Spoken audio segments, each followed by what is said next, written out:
Justin Bieber serenaded Hailey Baldwin outside of Buckingham Palace, and this looks like something out of a romance novel. Hey guys, welcome to our YouTube channel. Hope you all are enjoying, so let's begin. Justin Bieber may be on a self-imposed hiatus from music, but that doesn't mean he's lost the itch to entertain.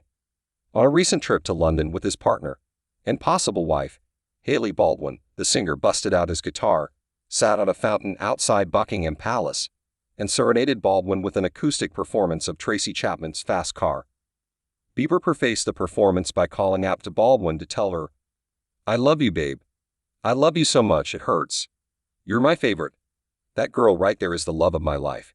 Instagram user Theresa Dorsal captured the moment and whipped the camera around to catch Baldwin's reaction, who seemed, well, bashful.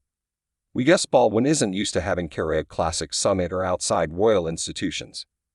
According to BBC News, Bieber also performed Cold Water, his 2016 collaboration with Major Lazer and No.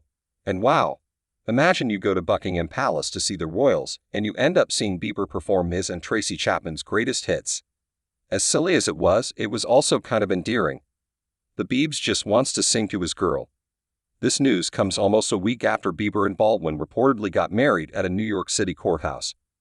Baldwin shut down rumors that she and Bieber eloped, but her uncle, Alec Baldwin, told Access at the 2018 Emmy Awards that he was under the impression his niece was married. Married or not, these two are clearly deep in love. NEWRKAP.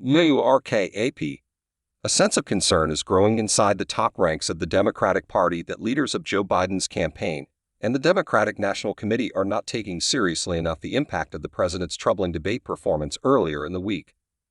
DNC Chairman Jamie Harrison and Biden campaign manager Julie Chavez Rodriguez held a Saturday afternoon call with dozens of committee members across the country, a group of some of the most influential members of the party. They largely ignored Biden's weak showing Thursday night or the avalanche of criticism that followed. Multiple committee members on the call, most granted anonymity to talk about the private discussion, described feeling like they were being gaslighted, that they were being asked to ignore the dire nature of the party's predicament. The call, they said, may have worsened the widespread sense of panic among elected officials, donors, and other stakeholders.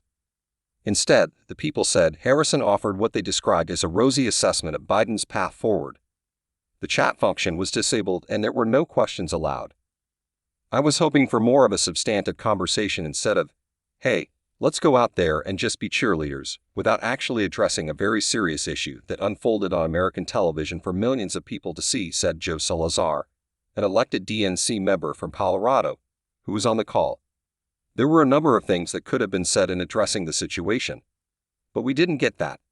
We were being gaslit."